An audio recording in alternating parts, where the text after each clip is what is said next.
Lecturas amenas, crónicas, cuentos y relatos presenta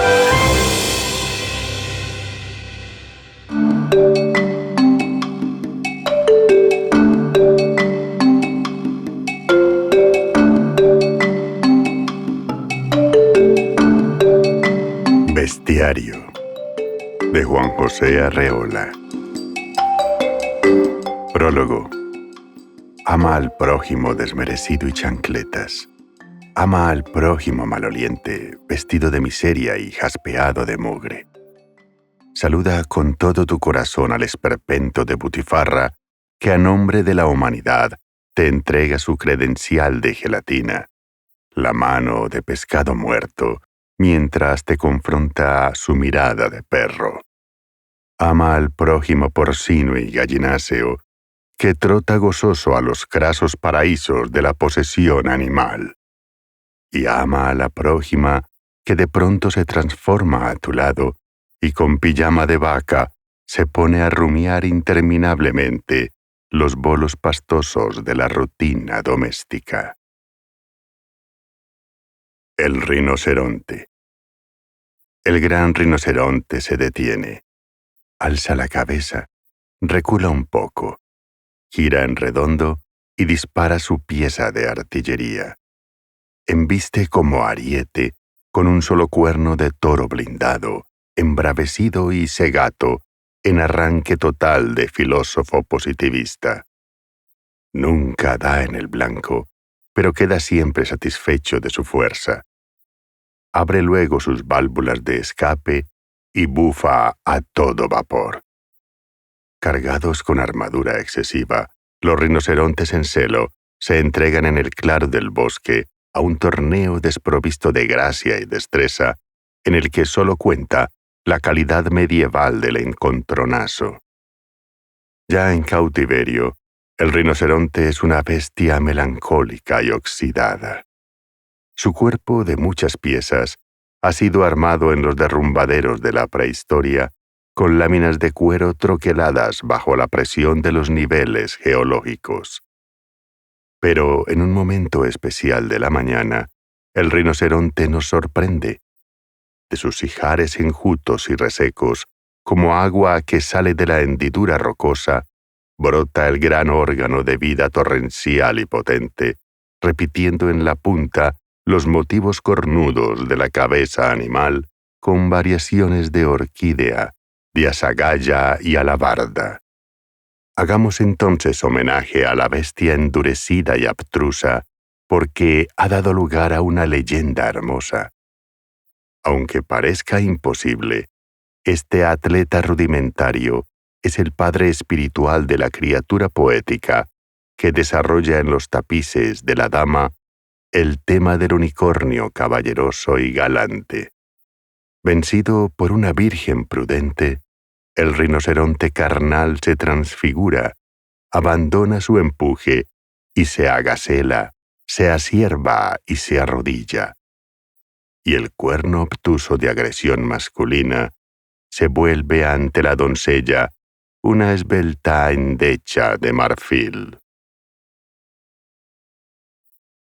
El sapo salta de vez en cuando, solo para comprobar su radical estático.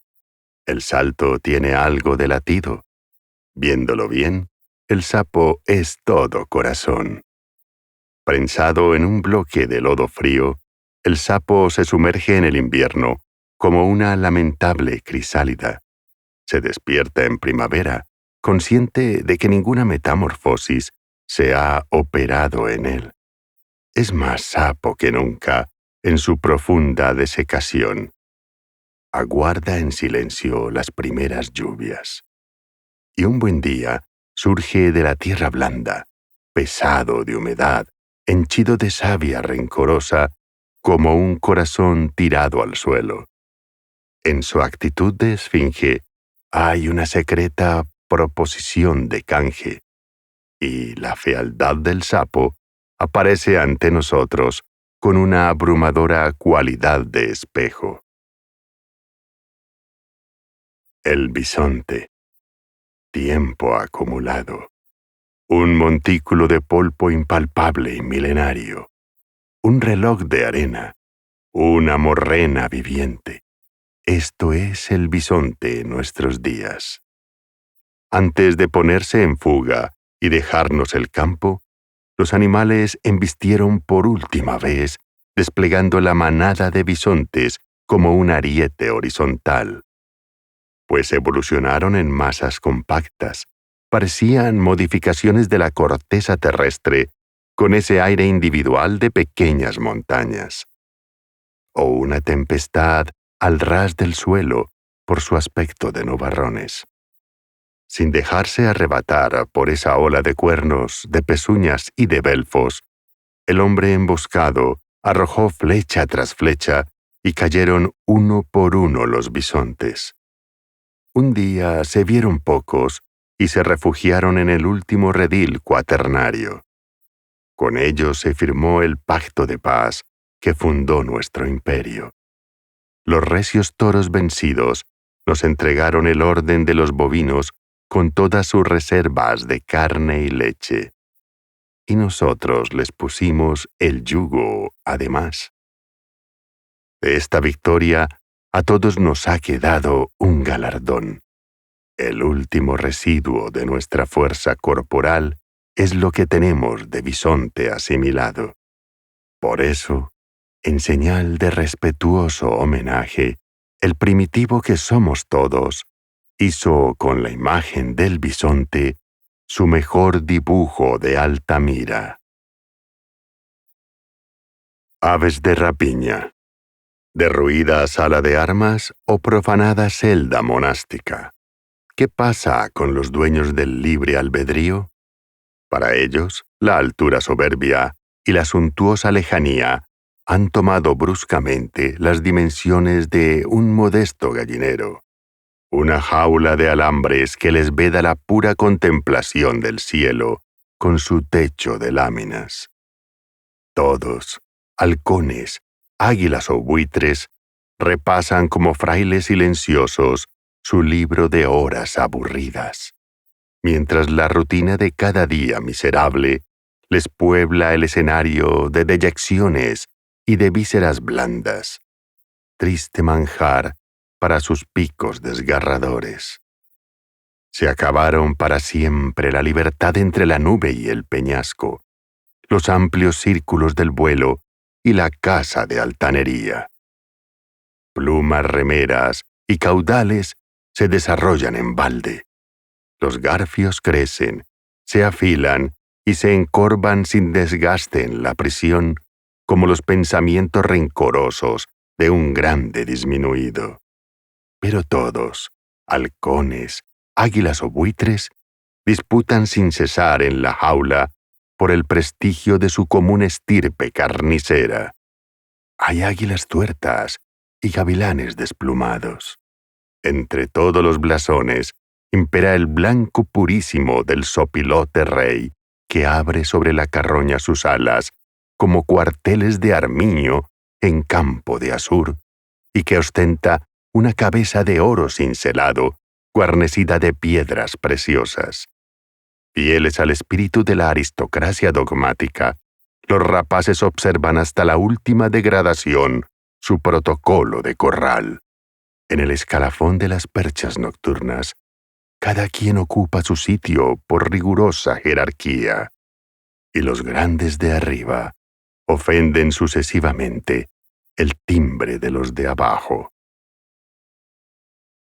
El avestruz. A grito pelado, como un tubo de órgano profano, el cuello del avestruz proclama a los cuatro vientos la desnudez radical de la carne ataviada. Carente de espíritu a más no poder, emprende luego, con todo su cuerpo, una serie de variaciones procaces sobre el tema del pudor y la desvergüenza. Más que pollo, polluelo gigantesco entre pañales. El mejor ejemplo sin duda para la falda más corta y el escote más bajo. Aunque siempre está a medio vestir, el avestruz prodiga sus harapos a toda gala superflua, y ha pasado de moda solo en apariencia. Si sus plumas ya no se llevan. Las damas elegantes visten de buena gana su inopia con virtudes y perifollos de avestruz.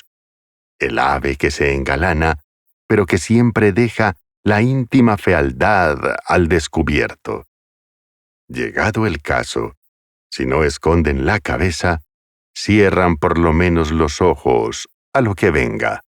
Con sin igual desparpajo, lucen su liviandad de criterio y engullen cuanto se les ofrece a la vista, entregando el consumo al azar de una buena conciencia digestiva. Destartalado, sensual y arrogante, el avestruz representa el mejor fracaso del garbo, moviéndose siempre con descaro, en una apetitosa danza macabra. No puede extrañarnos entonces que los expertos jueces del santo oficio idearan el pasatiempo, o vejamen, de emplumar mujeres indecentes para sacarlas desnudas a la plaza. Insectiada. Pertenecemos a una triste especie de insectos, dominada por el apogeo de las hembras vigorosas, sanguinarias y terriblemente escasas. Por cada una de ellas hay 20 machos débiles y dolientes. Vivimos en fuga constante. Las hembras van tras de nosotros, y nosotros, por razones de seguridad, abandonamos todo alimento a sus mandíbulas insaciables. Pero la estación amorosa cambia el orden de las cosas. Ellas despiden irresistible aroma, y las seguimos enervados hacia una muerte segura. Detrás de cada hembra perfumada hay una hilera de machos suplicantes. El espectáculo se inicia cuando la hembra percibe un número suficiente de candidatos. Uno a uno, saltamos sobre ella. Con rápido movimiento, esquiva el ataque y despedaza al galán. Cuando está ocupada en devorarlo, se arroja un nuevo aspirante. Y así hasta el final. La unión se consuma con el último superviviente, cuando la hembra, fatigada y relativamente harta, apenas tiene fuerzas para decapitar al macho que la cabalga, obsesionado en su goce. Queda adormecida largo tiempo, triunfadora en su campo de eróticos despojos. Después, cuelga del árbol inmediato un grueso cartucho de huevos. De allí nacerá otra vez la muchedumbre de las víctimas, con su infalible dotación de verdugos. El carabao.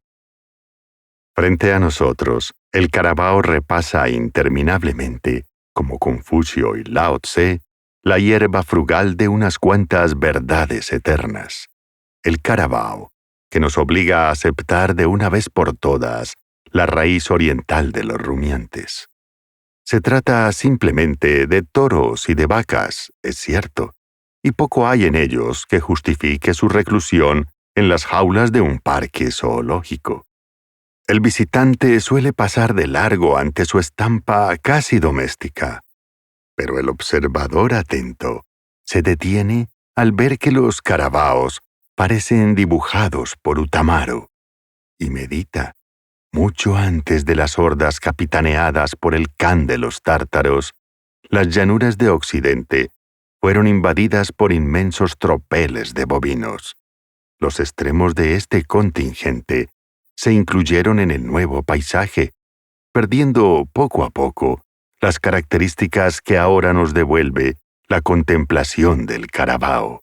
Anguloso desarrollo de los cuartos traseros y profunda implantación de la cola, final de un espinazo saliente que recuerda la línea escotada de las pagodas, pelaje largo y lacio, estilización general de la figura que se acerca un tanto al reno y al ocapí, y sobre todo los cuernos, ya francamente de búfalo, anchos y aplanados en las bases casi unidas sobre el testuz, descienden luego a los lados en una doble y amplia curva que parece escribir en el aire la redonda palabra Carabao. Felinos. El que sacó de la leonera el guante de doña Juana. Don Quijote que mantiene a raya dos fieras con pura grandeza de alma. Andrócles, sereno y sin retórica. El león ya no se acordaba de la espina. Los mártires cristianos que se metieron por la fuerza en las fauces hambrientas. Y el vizconde de los asilos, que estropeó un espectáculo circense al poner un sándwich en la boca del rey de la selva, sin látigo y sin silla plegadiza, han hecho del oficio de domador uno de los más desprestigiados en nuestros días. En realidad, el león sobrelleva a duras penas la terrible majestad de su aspecto. El cuerpo del edificio no corresponde a la fachada, y es como su alma, bastante perruno y desmedrado. Sigue siendo un carnívoro gracias a ciertos súbditos que realizan para él oficio de verdugos. El león se presenta intempestivamente en los banquetes salvajes y a base de prestancia pone en fuga a los comensales. Luego, devora solitario y lleno de remordimientos los restos de una presa que nunca captura personalmente. Si de ellos dependiera, todos los leones que ambulan por la selva estarían ya enjaulados, triturando fémures y costillares de caballo tras de innecesarios barrotes. En fin de cuentas, nunca son tan felices como al verse hechos de mármol y de bronce o estampados por lo menos en los alarmantes carteles del circo. La falta de melena hace que muchos felinos se busquen por sí mismos el sustento.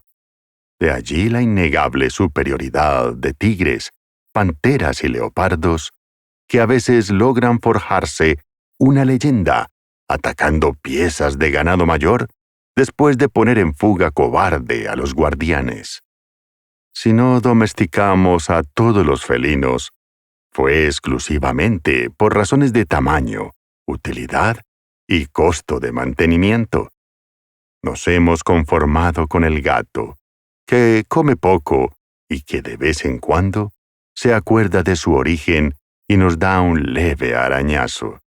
Solo algunos príncipes orientales pueden darse el lujo de poseer felinos en formato mayor, que ronronean como una locomotora, que son muy útiles como perros de casa, que devoran ellos solos la mitad del presupuesto palaciego y que si llegan a distraerse y arañan, son capaces de mondar a cualquier esqueleto de toda carne superflua.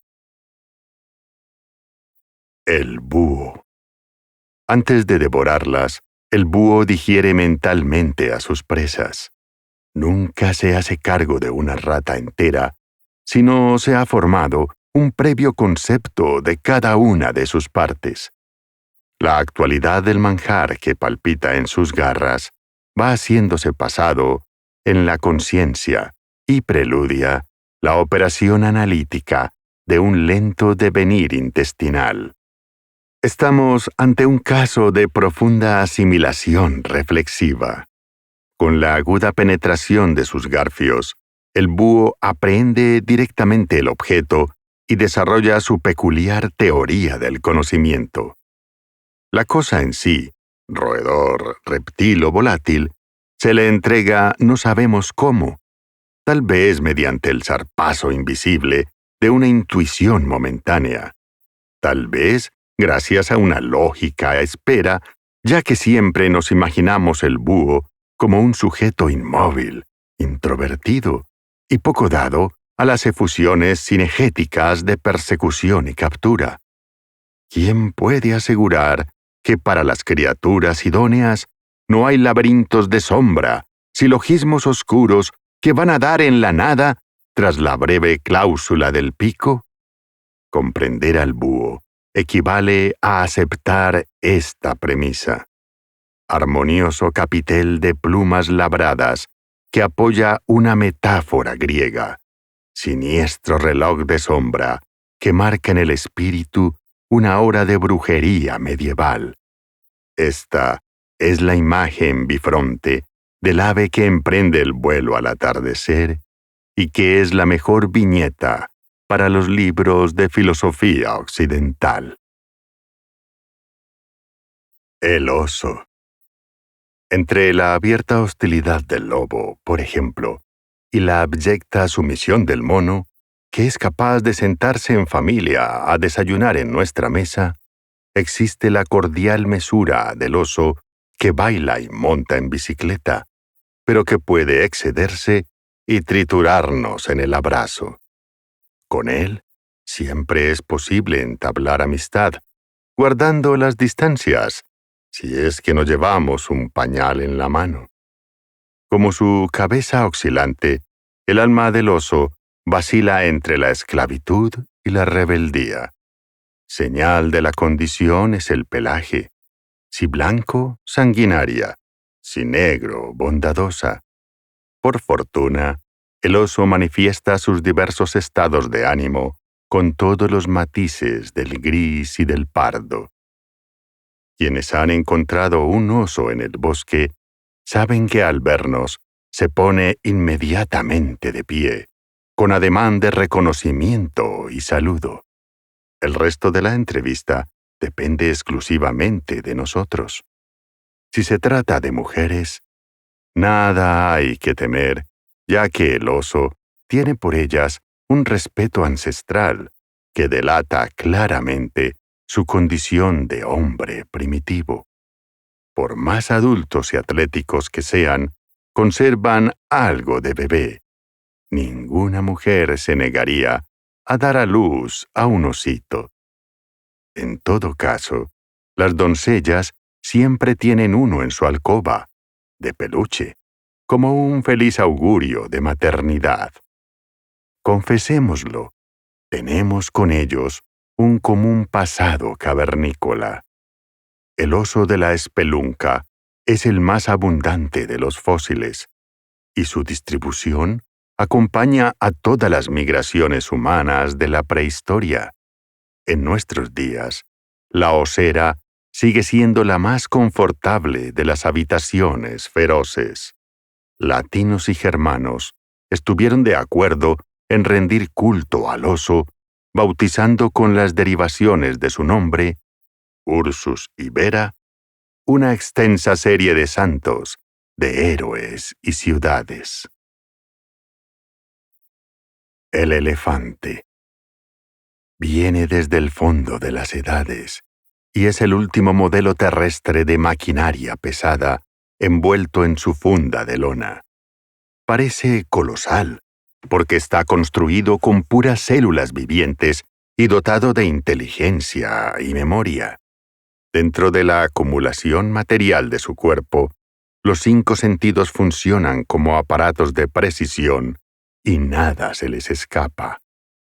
Aunque de pura vejez hereditaria, son ahora calvos de nacimiento, la congelación siberiana nos ha devuelto algunos ejemplares lanudos. ¿Cuántos años hace que los elefantes perdieron el pelo? En vez de calcular, veámonos todos al circo y juguemos a ser los nietos del elefante, ese abuelo pueril que ahora se bambolea al compás de una polca. No, mejor hablemos del marfil, esa noble sustancia, dura y uniforme, que los paquidermos empujan secretamente, con todo el peso de su cuerpo, como una material expresión de pensamiento. El marfil, que sale de la cabeza y que desarrolla en el vacío 2 curvas y despejadas estalactitas. En ellas, la paciente fantasía de los chinos ha labrado todos los sueños formales del elefante. Topos. Después de una larga experiencia, los agricultores llegaron a la conclusión de que la única arma eficaz contra el topo es el agujero. hay que atrapar al enemigo en su propio sistema. En la lucha contra el topo, se usan ahora unos agujeros que alcanzan el centro volcánico de la Tierra. Los topos caen en ellos por docenas, y no hace falta decir que mueren irremisiblemente carbonizados. Tales agujeros tienen una apariencia inocente. Los topos, cortos de vista, los confunden con facilidad. Más bien se diría que los prefieren, guiados por una profunda atracción. Se les ve dirigirse en fila solemne hacia la muerte espantosa que pone a sus intrincadas costumbres un desenlace vertical. Recientemente, se ha demostrado que basta un agujero definitivo por cada 6 hectáreas de terreno invadido. Camélidos.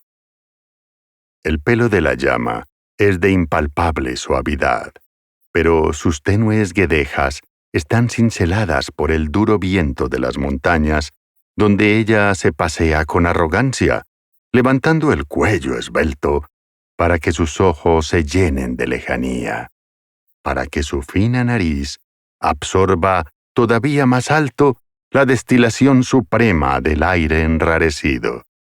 Al nivel del mar, apegado a una superficie ardorosa, el camello parece una pequeña góndola de asbesto que rema lentamente, y a 4 patas el oleaje de la arena, mientras el viento desértico golpea el macizo velamen de sus jorobas. Para el que tiene sed, el camello guarda en sus entrañas rocosas la última veta de humedad. Para el solitario, la llama afelpada, redonda y femenina finge los andares y la gracia de una mujer ilusoria. La boa. La proposición de la boa es tan irracional que seduce inmediatamente al conejo antes de que pueda dar su consentimiento. Apenas si hace falta un masaje previo y una lubricación de saliva superficial.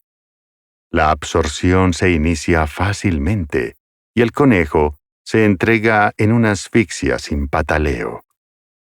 Desaparecen la cabeza y las patas delanteras, pero a medio bocado sobrevienen las angustias de un taponamiento definitivo. En ayuda de la boa, transcurren los últimos instantes de vida del conejo, que avanza y desaparece, propulsado en el túnel costillar por cada vez más tenues estertores. La boa se da cuenta entonces de que asumió un paquete de graves responsabilidades y empieza la pelea digestiva, la verdadera lucha contra el conejo. Lo ataca desde la periferia al centro, con abundantes secreciones de jugo gástrico, embalsamándolo en capas sucesivas. Pelo, piel, tejidos y vísceras son cuidadosamente tratados y disueltos en el acarreo del estómago. El esqueleto se somete, por último, a un proceso de quebrantamiento y trituración a base de contracciones y golpeteos laterales. Después de varias semanas, la boa victoriosa, que ha sobrevivido a una larga serie de intoxicaciones, abandona los últimos recuerdos del conejo bajo la forma de pequeñas astillas de hueso laboriosamente pulimentadas. La cebra. La cebra toma en serio su vistosa apariencia y al saberse rayada, se entigrece. Presa en su enrejado lustroso, vive en la cautividad galopante de una libertad mal entendida. Non serviam, declara con orgullo su indómito natural. Abandonando cualquier intento de sujeción, el hombre quiso disolver el elemento indócil de la cebra, sometiéndola a viles experiencias de cruza con asnos y caballos. Todo en vano. Las rayas y la condición arisca no se borran en cebrinos ni en cébrulas. Con el onagro y el cuaga, la cebra se complace invalidando la posesión humana del orden de los equinos. ¿Cuántos hermanos del perro se nos quedaron ya para siempre insumisos, con oficios de lobo, de protelo y de coyote? Limitémonos, pues, a contemplar a la cebra. Nadie ha llevado a tales extremos la posibilidad de henchir satisfactoriamente una piel. Golosas, las cebras devoran llanuras de pasto africano a sabiendas de que ni el corcel árabe ni el pura sangre pueden llegar a semejante redondez de las ancas ni a igual finura de cabos. Solo el caballo Przewalski, modelo superviviente del arte rupestre, alude un poco al rigor formal de la cebra. Insatisfechas de su clara distinción espacial, las cebras practican todavía su gusto sin límites por las variantes individuales, y no hay una sola que tenga las mismas rayas de la otra. Anónimas y solípedas, pasan la enorme impronta digital que las distingue, todas cebradas, pero cada una a su manera. Es cierto que muchas cebras aceptan de buen grado dar 2 o 3 vueltas en la pista del circo infantil, pero no es menos cierto también que, fieles al espíritu de la especie, lo hacen siguiendo un principio de altiva ostentación. La jirafa. Al darse cuenta de que había puesto demasiado altos los frutos de un árbol predilecto, Dios no tuvo más remedio que alargar el cuello de la jirafa. Cuadrúpedos de cabeza volátil, las jirafas quisieron ir por encima de su realidad corporal y entraron resueltamente al reino de las desproporciones. Hubo que resolver para ellas algunos problemas biológicos que más parecen de ingeniería y de mecánica. Un circuito nervioso de 12 metros de largo, una sangre que se eleva contra la ley de la gravedad mediante un corazón que funciona como bomba de pozo profundo. Y todavía, a estas alturas, una lengua eyéctil que va más arriba, sobrepasando con 20 centímetros el alcance de los belfos para roer los pimpollos como una lima de acero. Con todos sus derroches de técnica que complican extraordinariamente su galope y sus amores, la jirafa representa mejor que nadie los devaneos del espíritu. Busca en las alturas lo que otros encuentran a ras del suelo. Pero como finalmente tiene que inclinarse de vez en cuando para beber el agua común, se ve obligada a desarrollar su acrobacia al revés, y se pone entonces al nivel de los burros. La hiena. Animal de pocas palabras. La descripción de la hiena debe hacerse rápidamente y casi como al pasar. Triple juego de aullidos, olores repelentes y manchas sombrías. La punta de plata se resiste y fija a duras penas la cabeza de mastín rollizo, las reminiscencias de cerdo y de tigre envilecido, la línea en declive del cuerpo escurridizo, musculoso y rebajado. Un momento. Hay que tomar también algunas huellas esenciales del criminal. La hiena ataca en montonera a las bestias solitarias, siempre en despoblado y con el hocico repleto de colmillos. Su ladrido espasmódico es modelo ejemplar de la carcajada nocturna que trastorna al manicomio. Depravada y golosa, ama el fuerte sabor de las carnes pasadas, y para asegurarse el triunfo en las lides amorosas, lleva un bolsillo de almizcle corrompido entre las piernas. Antes de abandonar a este cerbero abominable del reino feroz al necrófilo entusiasmado y cobarde, debemos hacer una aclaración necesaria. La hiena tiene admiradores y su apostolado no ha sido en vano. Es tal vez el animal que más prosélitos ha logrado entre los hombres. El hipopótamo. Jubilado por la naturaleza, y a falta de pantano a su medida, el hipopótamo se sumerge en el hastío. Potentado biológico, ya no tiene qué hacer junto al pájaro, la flor y la gacela. Se aburre enormemente y se queda dormido a la orilla de su charco como un borracho junto a la copa vacía, envuelto en su capote colosal. Buey neumático sueña que pase otra vez las praderas sumergidas en el remanso, o que sus toneladas flotan plácidas entre nenúfares. De vez en cuando se remueve y resopla, pero vuelve a caer en la catatonia de su estupor. Y si bosteza, las mandíbulas disformes añoran y devoran largas etapas de tiempo abolido. ¿Qué hacer con el hipopótamo si ya solo sirve como draga y aplanadora de los terrenos palustres o como pisapapeles de la historia? Con esa masa de arcilla original, dan ganas de modelar una nube de pájaros, un ejército de ratones que la distribuyan por el bosque, o 2 o 3 bestias medianas, domésticas y aceptables. Pero no, el hipopótamo es como es y así se reproduce. Junto a la ternura hipnótica de la hembra, reposa el bebé sonrosado y monstruoso. Finalmente, ya solo nos queda hablar de la cola del hipopótamo, el detalle amable y casi risueño que se ofrece como único asidero posible.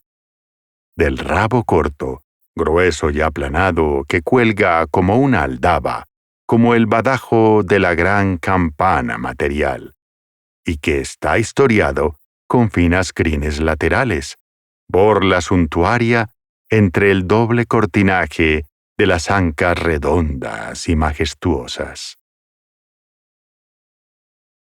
Cérvidos. Fuera del espacio y del tiempo, los cérvidos discurren con veloz lentitud, y nadie sabe dónde se ubican mejor, si en la inmovilidad o en el movimiento que ellos combinan de tal modo que nos vemos obligados a situarlos en lo eterno. Inertes o dinámicos, modifican continuamente el ámbito natural y perfeccionan nuestras ideas acerca del tiempo, el espacio y la traslación de los móviles. Hechos a propósito para solventar la antigua paradoja, son, a un tiempo, Aquiles y la tortuga, el arco y la flecha. Corren sin alcanzarse, se paran y algo queda siempre fuera de ellos galopando. El ciervo, que no puede estarse quieto, avanza como una aparición, ya sea entre los árboles reales o desde un boscaje de leyenda. Venado de San Huberto, que lleva una cruz entre los cuernos, o cierva que amamanta a Genoveva de Brabante. Donde quiera que se encuentren, el macho y la hembra componen la misma pareja fabulosa. Pieza venatoria por excelencia, todos tenemos la intención de cobrarla, aunque sea con la mirada. Y si Juan de Yepes nos dice que fue tan alto que le dio a la casa alcance, no se está refiriendo a la paloma terrenal, sino al ciervo profundo, inalcanzable y volador. Las focas. Difícilmente erguida en su blandura musculosa, una levanta el puro torso desnudo. Otra reposa al sol un odre lleno de agua pesada. Las demás circulan por el estanque, apareciendo y desapareciendo, rodando en el oleaje que sus evoluciones promueven. He visto el quehacer incesante de las focas. He oído sus gritos de júbilo, sus risotadas procaces, sus falsos llamados de náufrago. Una gota de agua me salpica la boca. Veloces lanzaderas, las focas tejen y destejen la tela interminable de sus juegos eróticos. Se abrazan sin abrazos y resbalan de una en otra, improvisando sus rondas ad libitum. Baten el agua con duras palmadas. Se aplauden ellas mismas en ovaciones viscosas. La alberca parece de gelatina. El agua está llena de labios y de lenguas, y las focas entran y salen relamiéndose. Como en la gota microscópica, las focas se deslizan por las frescas entrañas del agua virgen con movimiento flagelo de zoospermos, y las mujeres y los niños miran inocentes la pantomima genética. Perros mutilados, palomas desaladas, pesados lingotes de goma que nadan y galopan con difíciles ambulacros. Meros objetos sexuales, microbios gigantescos, criaturas de vida infusa en un barro de forma primaria, con probabilidades de pez, de reptil, de ave y de cuadrúpedo. En todo caso, las focas me parecen grises y manoseados jabones de olor intenso y repulsivo. Pero, ¿qué decir de las hermanas amaestradas? De las focas de circo que sostienen una esfera de cristal en la punta de la nariz, que dan saltos de caballo sobre el tablero de ajedrez, o que soplan por una hilera de flautas los primeros compases de la pasión según San Mateo. Aves acuáticas. Por el agua y en la orilla, las aves acuáticas pasean. Mujeres tontas que llevaran con arrogancia unos ridículos atavíos. Aquí, todos pertenecen al gran mundo, con zancos o sin ellos, y todos llevan guantes en las patas. El pato golondrino, el cucharón y el tepalque lucen en las plumas un esplendor de bisutería. El rojo escarlata, el azul turquesa, el armiño y el oro se prodigan en juegos de tornasol. Hay quien los lleva todos juntos en la ropa, y no es más que una yagareta banal, un bronceado corvejón que se nutre de pequeñas putrefacciones y que traduce en gala sus pesquisas de aficionado al pantano. Pueblo multicolor y palabrero, donde todos graznan y nadie se entiende. He visto al gran pelícano disputando con el ansarón una brizna de paja. He oído a las gansas discutir interminablemente acerca de nada, mientras los huevos ruedan sobre el suelo y se pudren bajo el sol sin que nadie se tome el trabajo de empollarlos. Hembras y machos vienen y van por el salón, apostando a quién lo cruza con más contoneo. Impermeables a más no poder, ignoran la realidad del agua en que viven. Los cisnes atraviesan el estanque con vulgaridad fastuosa de frases hechas, aludiendo a nocturno y a plenilunio bajo el sol del mediodía. Y el cuello metafórico va repitiendo siempre el mismo plástico estribillo. Por lo menos hay uno negro que se distingue. Flota al garete junto a la orilla, llevando en una cesta de plumas la serpiente de su cuello dormido.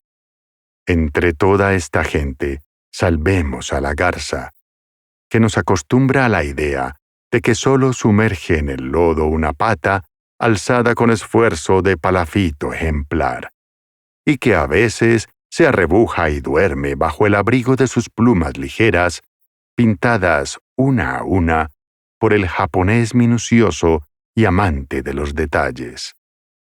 A la garza que no cae en la tentación del cielo inferior, donde le espera un lecho de arcilla y podredumbre. El ajolote. Acerca de ajolotes, solo dispongo de dos informaciones dignas de confianza. Una, el autor de las cosas de la Nueva España. Otra, la autora de mis días. «Simillima molieribus», exclamó el atento fraile al examinar detenidamente las partes idóneas en el cuerpecillo de esta sirenita de los charcos mexicanos. Pequeño lagarto de jalea, gran gusarapo de cola aplanada y orejas de pólipo coral. Lindos ojos de rubí, el ajolote es un lingam de transparente alusión genital.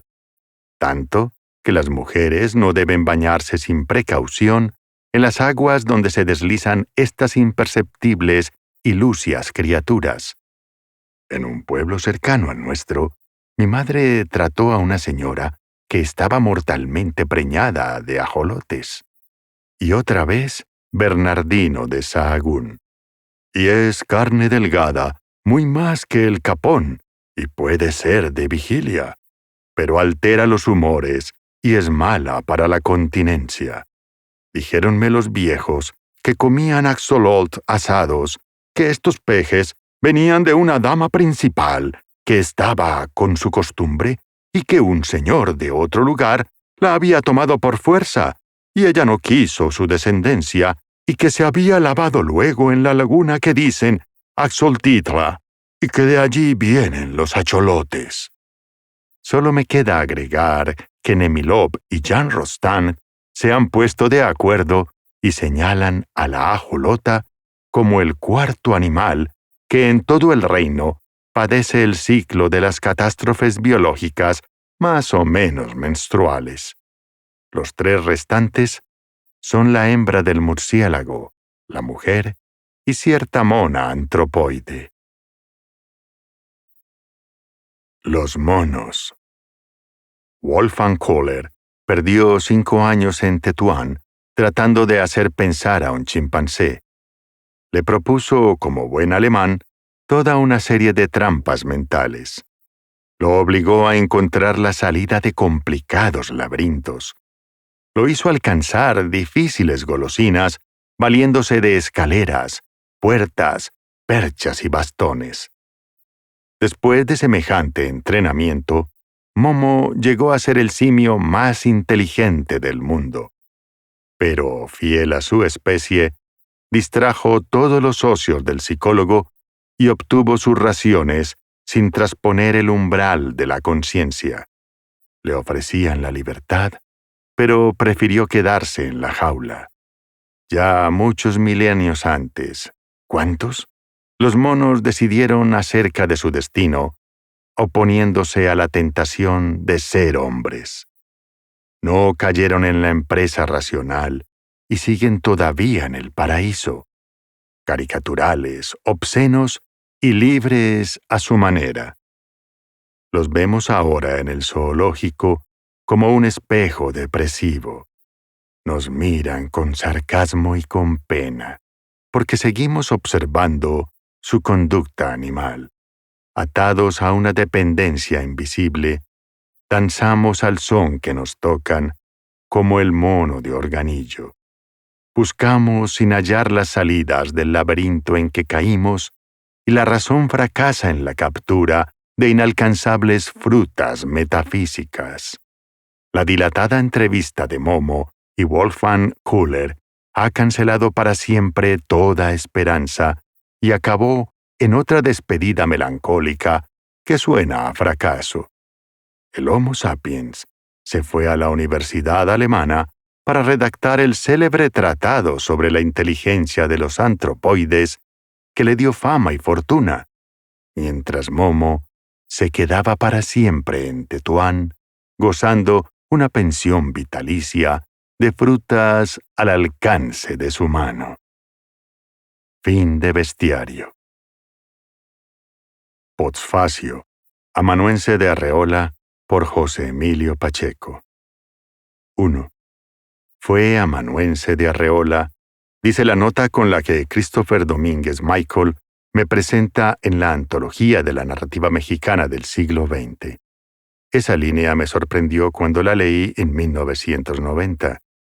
Nunca oculté la historia, aunque tampoco hice nada para difundirla, y me llamó la atención el que pudiera saberla alguien nacido 4 años después de los acontecimientos. Ya impresa, no me pareció indiscreto divulgarla dentro de un homenaje a Juan José Arreola en la Universidad de Guadalajara, 1992. Él estaba presente y añadió datos que yo ignoraba o había olvidado. Todo se resume en una frase: Bestiario, obra maestra de la prosa mexicana y española, no es un libro escrito. Su autor lo dictó en una semana. Todos hubiéramos necesitado de muchos borradores para intentar aproximarnos a lo que en Arreola era tan natural como el habla o la respiración. A la distancia de los años transcurridos, esta inmensa capacidad literaria me admira tanto como entonces. Algunos de sus textos, si la memoria no miente, son anteriores a estos días de diciembre de 1958. Prólogo, El sapo, Topos, y quizás haya alguno posterior como Ajolotes. Sin embargo, la mayoría resuena en mi interior como los escuché por primera vez. Los escribí con una pluma Schiffer de tinta verde y los pasé a una máquina Royal para que Arreola les diera forma definitiva. El gran rinoceronte se detiene, alza la cabeza, recula un poco, gira en redondo y dispara su pieza de artillería. Embiste como ariete con un solo cuerno de toro blindado, embravecido y cegato, en arranque total de filósofo positivista. Tenía 15 años cuando descubrí a Arreola en las clases de Jorge Enrique Moreno de Tagle, maestro de tantos escritores mexicanos que hemos sido ingratos con él, a diferencia de los alumnos de Erasmos Castellano V. Moreno de Tagle nos dictaba una página diaria de la mejor prosa y nos incitaba a leer el libro completo. En la lejanísima librería del fondo, que estaba en el campo entre México y Coyoacán, y frente a un paisaje de vacas y de burros, adquirí Confabulario y Varia Invención en un solo volumen. 2. Nunca pensé en conocer a Arreola. La literatura ocurría en un ámbito inalcanzable al que solo era posible asomarme gracias a México en la Cultura y la revista de la universidad. En 1956 lo vi de lejos, en el Teatro del Caballito, dentro de los programas de poesía en voz alta, representó el papel de Rappaccini en la obra de Octavio Paz, dirigida por Héctor Mendoza. Tiempo después, Carlos Monsiváis leyó algunos de mis cuentos aparecidos en publicaciones estudiantiles y me dijo: «Deberías llevárselos a Arreola. Va a publicar una nueva serie para jóvenes, Los Cuadernos del Unicornio». No me atrevo, me da pena. Yo hago una cita y te presento. Nunca he dejado de asombrarme nuestra responsabilidad. Un niño o una niña pasan una década de 5 horas diarias ante el piano antes de atreverse a dar un concierto para los amigos o su familia. Nosotros hacemos un primer intento y nos empeñamos en que nos publiquen, nos elogien y, de ser posible, hasta que nos paguen. No iba yo a ser la excepción a la regla. Fui a la cita en un café que ya no existe en Melchor Ocampo. Monsiváis no llegó, pero a los 20 minutos apareció Arreola con su hijo Orso, que entonces era muy pequeño. No me quedó más remedio que autopresentarme. Aunque desde niño había conocido a escritores como José Vasconcelos y Juan de la Cabada, me desconsoló que, en la tarde de calor, Arreola pidiera un squirt. Yo suponía que un artista como él solo tomaba vino de Chipre o algo semejante. Era un secreto a voces que Arreola corregía los originales publicados en sus series. Esperé que, fiel a su costumbre, convirtiera mis ineptitudes en prosa memorable. Le di un folder con 2 cuentos, La sangre de Medusa y La noche del inmortal. Los leyó. Al terminar me dijo: «De acuerdo, los publico. No sabe cuánto se lo agradezco, pero maestro, debe haber muchos errores. Le suplicaría que, si no le es molestia, usted me hiciera el favor de revisarlos. No hay nada que corregir. Están perfectos. Se levantó y se fue con Orso. El precio de la no corrección de Arreola lo he pagado durante muchos años. En noviembre de 1958, La sangre de Medusa apareció tal y como la escribí, sin la mano redentora del maestro, y junto a los Sonetos de lo diario de Fernando del Paso. Desde entonces, no he cesado de intentar los cambios que Arreola pudo haberme hecho aquella tarde. 3. Monsiváis me explicó después. Lo siento, la cita fue un desastre. Le caíste muy mal a Arreola. Si no metió mano a tus cuentos, fue, como es obvio, porque no le gustaron y no cree que valga la pena publicarlos. El rechazo no me desalentó más de lo debido. Era algo frecuente por parte de las muchas pequeñas revistas a las que mendigaba un poco de espacio y de atención. Me olvidé de aquellos cuentos y vi aparecer los cuadernos de mis amigos, como Sergio Pitol, Beatriz Espejo, Gastón Meló y Raimundo Ramos. Algún día, confié, y llegó el día en que Rubén Broidó, que había estrenado durante nuestros años preparatorios una de mis obritas de teatro, me llamó para decirme: «¿Ya está tu unicornio? Quedó precioso». Rubén era en esos momentos secretario de Arreola, puesto en el que no tardaría en reemplazarlo Miguel González Avelar. Llegué al departamento de Elba y Lerma. Arreola había cambiado para conmigo y me aceptó como parte de ese taller informal que fue el verdadero punto de partida de nuestra generación. 4. Allí pasé mis 19 años, los últimos de la adolescencia. Como todos los adolescentes, pensaba que escribir era lo más fácil del mundo. Basta sentarse para tener en el plazo de una semana 3 cuentos, 8 poemas, 2 comedias, 5 artículos. Todo fluye, nada nos detiene. ¿Cómo iba yo a entender algo para lo que entonces ni siquiera teníamos un nombre? El bloqueo, la angustiosa imposibilidad de escribir que tarde o temprano llega para todos.